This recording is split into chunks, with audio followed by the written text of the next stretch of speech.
भाजपा के वरिष्ठ नेता राकेश दुबे के आरोप हुए सिद्ध 66 लाख के गबन करने वाली घोटालेबाज महिला रीना देवी पूर्व प्रधान एसडीएम द्वारा निष्पक्ष जांच में लिप्त पाई गई। सिधौली द्वितीय से भाजपा समर्थित जिला पंचायत सदस्य पद की उम्मीदवार पति गंगा सागर वर्मा भूमाफिया ने ग्राम समाज की जमीन पर कब्जा कर दुकानें बनाई। पत्नी रही प्रधान एमडीएम ने काटे अपने नाम के चेक। जनपद शाहजहांपुर से थाना सदर बाजार क्षेत्र के ग्राम चिन्नौर का है मामला, जहां भारतीय जनता पार्टी के वरिष्ठ नेता राकेश दुबे ने लगाए 66 लाख रुपए गबन के पूर्व प्रधान रही रीना देवी ने चिन्नौर ग्राम पंचायत में अपने कार्यकाल में पति पत्नी दोनों ने मिलजुल कर सरकार व जनता को लगाया चूना। अधिकारियों की जांच में भी पाए गए लिप्त। वहीं राकेश दुबे ने कहा सिधौली द्वितीय से रीना देवी पूर्व प्रधान जिला पंचायत सदस्य पर चुनाव लड़ रही हैं। अधिकारियों की जांच में भी पाए गए लिप्त। वहीं राकेश दुबे ने कहा कि सिधौली द्वितीय से रीना देवी पूर्व प्रधान जिला पंचायत सदस्य पर चुनाव लड़ रही हैं। इन्होंने अपने कार्यकाल में एमडीएम न बनने पर सहायक लेखाकार पीपी सिंह द्वारा जांच करने विद्यालय गए थे। उनके साथ मारपीट, हाथापाई और अपमान भी किया गया। एमडीएम की जांच रिपोर्ट में भी पीपी सिंह का उल्लेख किया गया था। वहीं मनरेगा की जांच एसडीएम साहब जयनाथ यादव द्वारा की गई थी, जिसमें मेरे ये आरोप सिद्ध पाए गए। वहीं रीना देवी के पति भूमाफिया गंगा सागर वर्मा ने एमडीएम के चेक अपने नाम से काटे। इसमें भी अधिकारी द्वारा इनको गलत ठहराया गया, जबकि इनकी पत्नी चिन्नौर की निवासी हैं। सिधौली से किन दस्तावेजों के आधार पर चुनाव लड़ रही हैं। इनके दस्तावेजों की जांच व दस्तावेजों को बनाने वाले जिम्मेदार व्यक्तियों की जांच होनी चाहिए। सबसे बड़ी बात सोचने वाली यह है कि पेट्रोल पंप पर मुनीमगिरी करने वाला व्यक्ति, जिसके कई मकान, प्लॉट, पेट्रोल पंप और आलीशान बंगला है, ये सब कहां से आया, जिसका मैंने जिलाधिकारी को ज्ञापन भी दिया।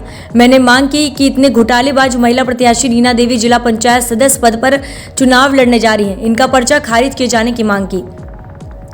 राजनीतिक दबाव में अधिकारी भी हमको समझा देते हैं, जिससे आरोपियों के हौसले और भी ज्यादा बुलंद हो जाते हैं। और मेरे लिए गंगा सागर वर्मा ने कहा राकेश दुबे भारतीय जनता पार्टी के नेता ही नहीं है। मैं उनको याद दिलाना चाहूंगा, मैं भाजपा का वार्ड अध्यक्ष, फिर प्रारंभ की युवा मोर्चा का मंडल अध्यक्ष, फिर भाजपा का मंडल अध्यक्ष, जिला कार्य समिति सदस्य, चुनाव संचालन समिति का सदस्य, किसान मोर्चा का जिला उपाध्यक्ष, प्रांतीय परिषद सदस्य, प्रदेश परिषद सदस्य, प्रदेश कार्य समिति सदस्य, किसान मोर्चा का प्रदेश कार्य समिति सदस्य तथा अंत्योदय योजना का पूर्व प्रदेश संयोजक रहा।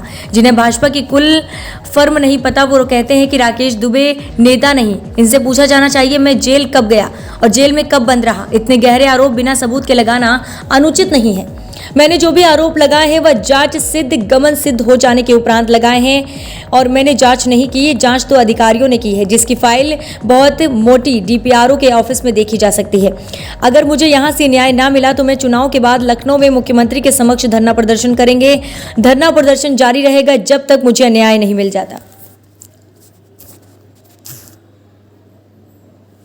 ड्रीम इंडिया के खास प्रोग्राम में आपका फिर से एक बार स्वागत है। सीधी बात में आइए सीधी बात करते हैं। भाजपा के यहाँ हमारे साथ एक वरिष्ठ नेता हैं जिनका नाम है राकेश दुबे जी। वो हमारे साथ खड़े हुए हैं इस टाइम और उनसे चर्चा करेंगे इस मामले में। जिस तरह से पंचायत चुनाव की गतिविधियां चल रही हैं उसको देखकर लगता है कि इस बार कुछ अलग रुझान होने वाला है, जिसको देख के शायद जनता अपना फैसला अलग लेने जा रही है। आइए बात करते हैं राकेश दुबे जी से। दुबे जी, जिस तरीके से पंचायत चुनाव की सरगर्मियां चल रही हैं उसको देख के क्या लगता है, किस तरीके का माहौल है फिजा में और क्या लगता है आगे चलकर? देखिए, माहौल तो भाजपा के पक्ष में है, परंतु सिधौली द्वितीय से जिस रीना देवी को टिकट दिया गया है उसके ऊपर एमडीएम का 66 लाख का घोटाला है, मनरेगा का घोटाला है, डाटा संख्या 155 हड़पने का घोटाला है तथा चिन्नौर गांव में जगह जगह उसकी बिल्डिंग तैयार है। जो व्यक्ति छोटे से मकान में रहता था, साइकिल चलता था, पेट्रोल पंप पर मुनीम था, वो व्यक्ति आज कितनी गाड़ियों का मालिक है, कितने बंगलों का मालिक है, आलीशान बंगले में रहता है। तो ये पैसा कहाँ से आया? कई पेट्रोल पंप एक प्रधान के से कैसे आ सकता है? और उनके चचिया ससुर जो है रोशनलाल वर्मा जी, उनका इसमें कई जगह पे हाथ है, परंतु वर्तमान में यह है कि अब जो है रोशनलाल वर्मा क्षेत्र में उनकी सपोर्ट नहीं कर रहे हैं। अच्छा, दूसरी बात, सबसे महत्वपूर्ण बात यह है कि ये चुनाव लड़ रही हैं सिधौली द्वितीय से और प्रधान है चिन्नौर की। तो आप प्रधान चिन्नौर की हैं, आपका वोट चिन्नौर में है, पंचायत से कोई लेना देना नहीं है चिन्नौर का, तो किस आधार पर जो है वो सिधौली दूती से लड़ रही हैं? ये तो फ्रॉड ही शुरू से फ्रॉड रहा। जिस तरीके का घोटाला बताया जा रहा है और जिस तरीके से ज़मीन पर कब्जों की बात आपने सामने रखी है लाके, इस तरीके से अगर देखा जाए तो निगोही विधायक रोशन लाल वर्मा भी कई मामलों में इस तरीके से लिप्त पाए गए हैं। उसको देख के क्या लगता है कि कहीं उनके संरक्षण में तो इस तरीके का नहीं हो रहा? संरक्षण इनका था तभी हुआ ये चीज़ें, परंतु पेट्रोल पंप को लेकर इन लोगों में मतभेद है। ये जनता अब धीरे धीरे जानना चाहिए। बहुत से लोग विधायक की वजह से इनको थोड़ा बहुत सहयोग करते थे, लेकिन दिखावा कर रहे हैं रोशन लाल वर्मा, टिकट इनको ज़रूर दिलवा दिया उन्होंने, जबकि टिकट के काबिल नहीं हैं। अभी 3 साल पहले ये भाजपा में, और इनकी पार्टी वो है जिसमें रोशन लाल वर्मा है। रोशन लाल वर्मा बसपा में है तो बसपा में, सपा में है तो सपा में, भाजपा में है तो भाजपा में। तो ऐसा आदमी, निकृष्ट व्यक्ति जो पार्टी के खिलाफ बात करता है और टिकट पा जाता है, चुनाव लड़ लेता है। दुबे जी, जिस तरीके से देखा जाता है चुनाव में कुछ माहौल इस तरीके का बन जाता है कि आरोप और प्रत्यारोप का मामला बहुत खुल के सामने आता है। जिस तरीके से आपने जो आरोप लगाए हैं, ये आरोप किस तरीके से हैं और इसको किस तरीके से सिद्ध किया जा सकता है, या इन पर कोई कभी कार्रवाई भी हुई है? नहीं, कार्रवाई कभी नहीं हुई है जी। आरोप हमारे हैं, जांच अधिकारियों के हैं। हमने, राकेश दुबे ने जांच नहीं की एमडीएम की, मनरेगा की और जमीन घोटालों की। जयनाथ यादव ने मनरेगा की जांच की, बीएसए ने जो है वो एमडीएम की जांच की, और अधिकारियों ने जो है वो जमीनों की जांच की। तो राकेश दुबे की जांच नहीं है, जांच है अधिकारियों की, और स्वयं अधिकारियों को निर्णय लेना है कि आप जांच करके 1 साल से बैठे हुए हो। लगातार हम 2015 से ये बात चिल्ला रहे हैं, लेकिन कार्रवाई नहीं हो रही है। पता नहीं किस तरीके से लोग जो है संरक्षण दे रहे हैं कि इतना बड़ा घोटाला सामने आकर के भी नहीं कुछ हो पा रहा है। डीपीआरओ की पूरी फाइल पड़ी है, उसमें सारी चीज़ें हैं। रीना देवी ने जो चेक गंगा सागर के नाम काटे हैं, उसकी फोटो स्टेट सब उसमें लगा हुआ है, जो कितना बड़ा अपराध है कि आप गमन करते रहे। ये गमन का मामला बनता है कि आप एमडीएम का चेक सारे अपने पति के खाते में, अकाउंट में ट्रांसफर करती रही। ये गमन नंबर 1 पे है। और गमन की शिकायत क्या होती है, गमन हो जाने पर, सिद्ध हो जाने पर क्या होता है, यहाँ तो कहीं नजर नहीं आ रहा है कि गमन का मतलब क्या है। इसको हल्के में लिया जा रहा है। और गमन में इनमें सीधे सीधे बीएसए ने जांच की है, और इसमें लिखा है कि प्रधानपति के नाम गंगा सागर के नाम चेक कटता रहा और उनके खाते में जाता रहा, नियमानुसार उचित नहीं है। जब ये जांच हो गई, कितने अधिकारियों ने जांच कर ली, तो इस पर एफआईआर क्यों नहीं होती है? देखिए, दुबे जी का साफ कहना है कि यहाँ पर ये जिस तरीके से बता रहे हैं, ये लिखा हुआ है कि गमन किया गया है और गमन के आधार पर इन पर कार्रवाई होना चाहिए। तो इनका कहना ये है कि क्या वजह इसके पीछे अभी तक कार्रवाई नहीं हुई, इसके पीछे क्या मकसद है, और ये मकसद जाहिर की बात है इस मामले में जिले के आला अधिकारी से बेहतर कोई नहीं जान सकता। दुबे जी, जिस तरीके से ये आप कागज़ दिखा रहे हैं, जिस तरीके से डॉक्यूमेंट्री प्रूफ दे रहे हैं आप, इसको देख के क्या लगता है जनता का इस बार क्या रुझान है?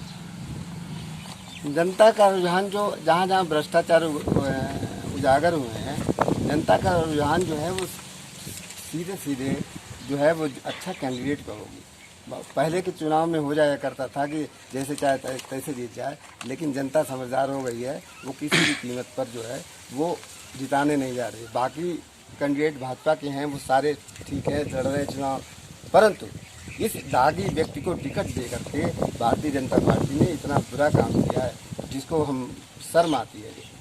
भारतीय जनता पार्टी ने टिकट दिया है, आप जिस तरीके बता रहे हैं दागी व्यक्ति है, उस तरीके से भारतीय जनता पार्टी को टिकट नहीं देना चाहिए था।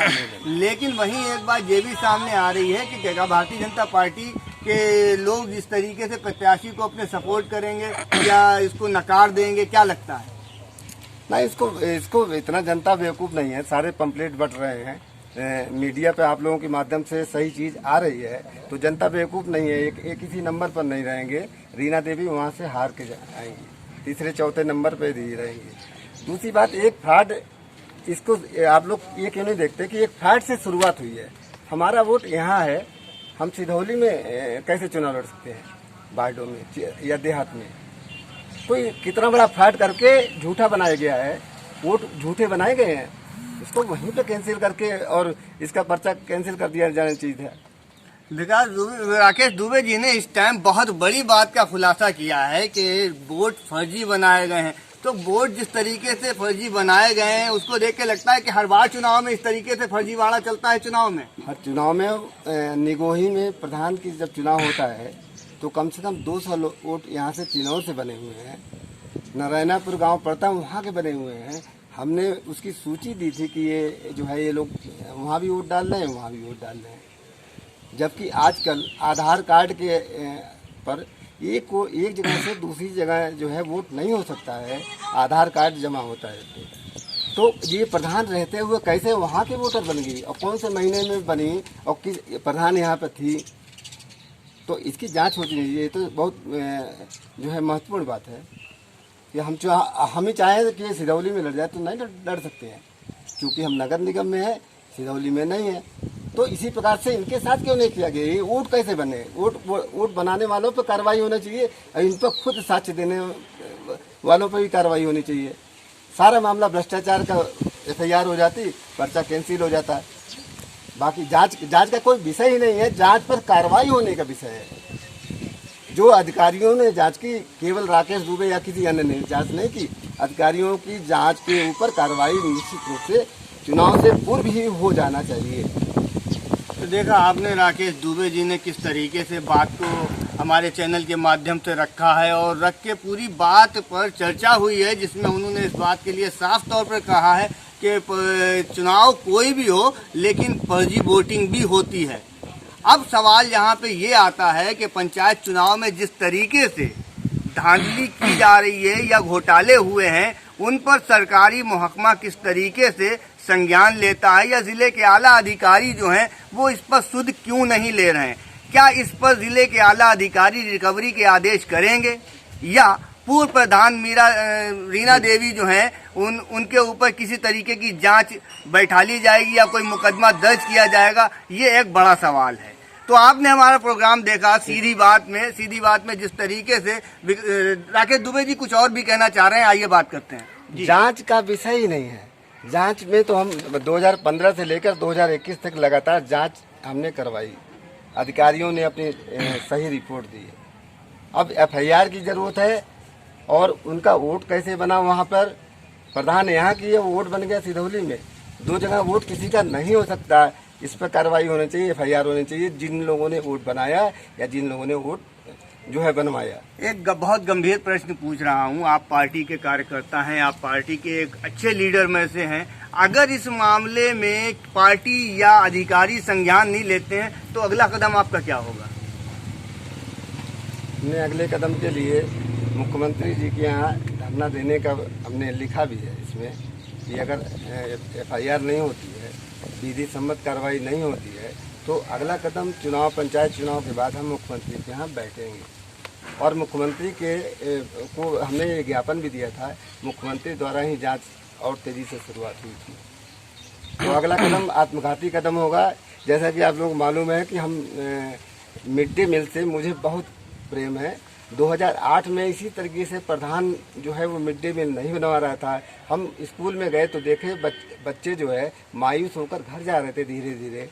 पूछा हमने तो बोले मिड डे मील आज बना नहीं, जबकि वो मिड डे मील का खाना ही पाते थे बच्चे, घर में कुछ नहीं खाने को उनके। तब से मैं मिड डे मील के लिए 2008 में हमने आंदोलन किया, उसमें 151 में हमको जेल जाना पड़ा, परंतु उस समय कार्रवाई हुई, प्रधान को सस्पेंड किया गया, 3 सदस्यीय समिति बनाई गई जो कारोबार को देख रही थी और हमने रिकवरी कराई जो उसने घोटाला किया था प्रधान ने, हाँ, सरकार के हित में। तो आपने देखा हमारे खास प्रोग्राम सीधी बात में दुबे जी ने जिस तरीके से अपनी बात को रखा और किस तरीके से घोटालों का खुलासा किया है। अब बड़ा प्रश्न ये बनता है कि सरकारी मशीनरी इसे किस स्तर से लेती है। Dream India bureau report, Shahjahanpur. जिस तरह की सरगर्मियां चल रही हैं उसको देख के लगता है सभी प्रत्याशी अपने चुनावी प्रचार में लगे हुए हैं, लेकिन वहीं कहीं ना कहीं एक बात ये सामने आ रही है कि पिछले चुनाव के मद्देनजर किस प्रधान ने कितना विकास कराया और विकास के नाम पर जनता को किस तरह से लूटा है, ये बात भी खुलकर सामने आ रही है। इस पर चर्चा करने के लिए हमारे साथ भाजपा इकाई के दुबे जी हैं, राकेश दुबे जी, उनसे हम बात करते हैं, देखते हैं वो इस पे कितनी रोशनी डालते हैं और इसमें जो चुनाव है इस चुनाव के अकॉर्डिंग किस तरीके से प्रत्याशी जो है अपनी भूमिका अदा कर रहे हैं। आइए बात करते हैं। दुबे जी, जिस तरीके से देखा गया है पंचायत चुनाव चल रहे हैं, तैयारियां चल रही हैं, उसको देख के क्या लगता है इस बार पंचायत चुनाव किस स्तर तक जा सकता है? पंचायत चुनाव भाजपा के लिए बहुत अच्छा जाएगा, परंतु सिदौली वार्ड द्वितीय से श्रीमती रीना देवी को प्रत्याशी बनाया गया। वहाँ पर लोग जनता कभी भी स्वीकार नहीं करेंगे, क्योंकि इन्होंने 10 साल के अपने राजनीतिक काल में, अपने प्रधानी कार्यकाल में अनेक घोटाले किए, जिसमें एमडीएम में 66 लाख का घोटाला है। और ये घोटाला हम नहीं कह रहे हैं, अब जिलाधिकारी द्वारा कारण बताओ नोटिस जारी किया गया, उसके बाद उस पर जांच हुई तो बीएसए की जांच हमारे पास उपलब्ध है कि ये घोटाला इन्होंने किया था। दूसरा एमडीएम का घोटाला इन्होंने मनरेगा का, जयनाथ सिंह यादव एसडीएम सदर, उन्होंने मनरेगा के विषय में चिन्हों की जांच की थी, तो स्पष्ट उन्होंने लिखा है कि प्रधान ने मनरेगा का दुरुपयोग कर और तालाब बनवा दिया और अनेक ऐसी घटनाओं का उल्लेख किया जिससे जो है ये भ्रष्टाचार में लिखते हैं। तीसरी बात भूमाफिया, घाटा संख्या 155 को इन्होंने तालाब बनवा दिया और जो अभिलेखों में शहीद उद्यान के नाम सरकारी जमीन है और इस तालाब बनवा दिया। घाटा संख्या 155 में 6 दुकानें अपनी बना ली। उसके बाद जितेंद्र प्रसाद जी द्वारा एक शौचालय का निर्माण किया गया था उनके कार्यकाल में किन्नौर में, हमारे आवास के थोड़ा सा हट के, और उसको उन्होंने शौचालय को जो था वो ध्वस्त करके, कितनी बड़ी सजा इसकी मिलनी चाहिए, ध्वस्त करके और उस पर एक आलीशान बिल्डिंग तैयार कर दी। अब वो बिल्डिंग को अब बेचने की तैयारी हो रही है और बिल्डिंग के ग्राहक भी आ रहे हैं। बड़ा मज़े की बात यह है कि इतना सब होने के बावजूद भी मैं वर्तमान डीएम से 3-4 बार मिला, लेकिन कार्रवाई शून्य की शून्य रही। और ये आरोप नहीं है, ये तो जांच में जो सिद्ध हुआ है वो चीज़ है। जैसे देखा गया है आमतौर पर सभी प्रत्याशी इस बार जो चुनाव लड़ रहे हैं वो अपने मुद्दों को लेकर लड़ रहे हैं। क्या लगता है इस बार मुद्दों पे विजय किस प्रत्याशी की हो सकती है और किस तरीके से वो जनता के सामने फेस करेगा? देखिए, नया कैंडिडेट तो जनता के सामने फेस कर लेगा, लेकिन अगर प्रधान रहा है या पुराना कैंडिडेट है तो जनता को फेस नहीं कर सकता। उदाहरण के तौर पर चिन्नौर का ही देख लीजिए कि इतना बड़ा चूना लगाया गया, 66 लाख का घोटाला किया गया, मनरेगा का घोटाला किया गया, नाले की सारी जमीन बेच दी गई। तो इन मुद्दों के अलावा पब्लिक वहाँ पर सिलौली दुखी में देख रहे हैं और भी लोग अच्छे प्रत्याशी हैं। तो इसमें क्या किसी तरीके की रिकवरी के आदेश हुए थे या कोई इनके खिलाफ वाद विवाद दर्ज कराया गया था? दर्ज नहीं कराया। मेरी मांग 1 साल हो गए, सारी पॉइंटों की जांच जो है हो गई। मैं 2015 से लगा हुआ हूँ कि ये मिड डे मील के जो घोटाला है वो उजागर हो। किसी बहुत दबाव में अधिकारियों ने जांच करके रिपोर्ट दे दी। अब जब रिपोर्ट आ गई तो उसके ब्याप पर गबन की रिपोर्ट आई है तो उसको एफआईआर करनी चाहिए, उससे रिकवरी करनी चाहिए या विधिक संबद्ध जो कार्रवाई होती है उसे करना चाहिए वहाँ पर। तो ऐसे हालातों में क्या लगता है जनता अपना फैसला क्या ले सकती है? देखिए, ये तो इतने बड़े घोटाले वाले तो कभी जीत नहीं सकते, जनता ये जानती है। और जनता बार बार वहाँ के सिदौली दूती के लोग बहुत संपर्क में हैं जो कहते हैं कि अगर उन्होंने चिन्नौर को इस तरीके से किया तो सिदौली दूती के मतदाताओं के साथ किस तरीके का व्यवहार करेंगे। आप सोचिए कि ये सामने शौचालय को ध्वस्त करके, कितनी बड़ी बात है कि ध्वस्त करके बिल्डिंग बना ली, 5 दुकानें बनाई हैं उन्होंने घाटा संख्या 155 में। उत्तर दिशा में नाले की जमीन सारी इन्होंने बेच दी और जो बची उसकी प्लाटिंग कर दी। तो इतना जिस तरीके से देखा गया है, चुनावी मुद्दा चल रहा है, पंचायत चुनाव की तैयारी है, सर पर है चुनाव, उसको देख के लगता है कि कहीं ना कहीं विरोध भी होता है। तो इसको विरोध के नजरिए से देखा जाए या साक्ष्यों के आधार पर इसको कहीं पर मतलब जो है लाया जाए सामने? नहीं, साक्ष्य जो हमने दिए हैं, आरोप लगाए हैं, उसकी जांच हो चुकी है। जांच में सिद्ध हो चुका है कि हाँ इन्होंने गलती की। यहाँ तक कि जो जो रीना देवी प्रधान है, वो अपने पति के नाम या किसी प्राइवेट व्यक्ति के नाम जो है चेक नहीं कर सकता है एमडीएम का।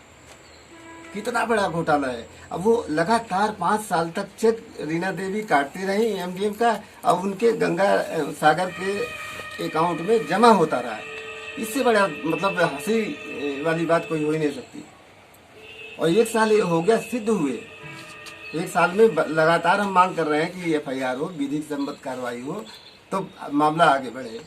जनपद के अधिकारी इस मामले को किस तरीके से ले रहे हैं?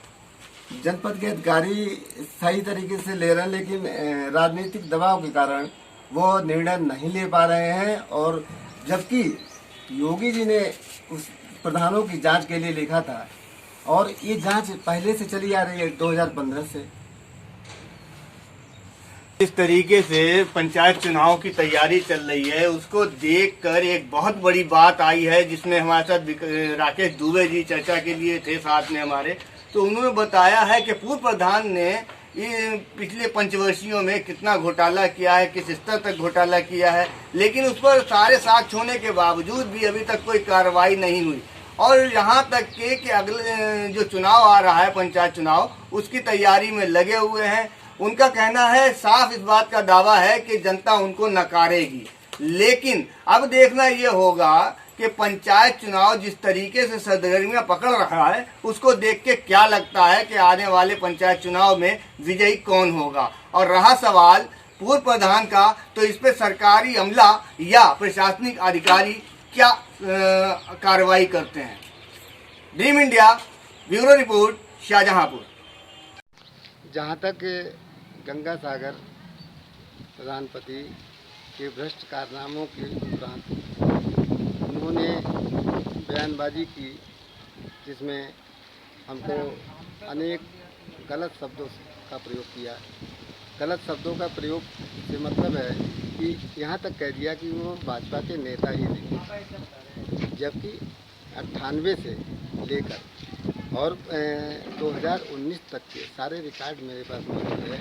मैं विधायक के टिकट तक पहुंचा, टिकट कट गया था आखिरी क्षणों में, किसी कारण पर विधायक के टिकट तक पहुंचा। सारा रिकॉर्ड है गूगल पर, मेरे बारे में जितनी बातें हैं सारी देखी जा सकती हैं। और हमारे सामने दिखाई दे रहा है शौचालय की ज़मीन को या शौचालय को ध्वस्त करके जेसीबी मशीन से, पहले तो जेसीबी मशीन से शौचालय ध्वस्त किया, उसकी रिपोर्ट होनी चाहिए, एफआईआर होनी चाहिए, किस आधार पर उसने किया। उसके बाद उसने वहाँ पर बिल्डिंग बना लिया, पब्लिक से कहता रहा कि जो है ये मैरिज लॉन बना रहे हैं, परंतु इसने अपना बिल्डिंग बनाया और इसको बेच रहा है। ग्राहक भी लोग आ रहे हैं जो नहीं जानते हैं। दूसरी बात, वो माफिया जो है गाटा संख्या 155 को इसने तालाब बना के बेच दिया था। 6 दुकानें इसकी जो है इसी तरीके से है कि गाटा संख्या 155 पर कब्जा करके जो बनाया गया है।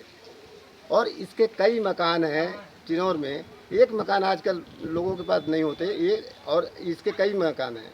पेट्रोल पंप पर मुनीवी करने वाले व्यक्ति के पास इतनी बड़ी संपत्ति कहाँ से आई, जिसकी जांच एक और होनी चाहिए।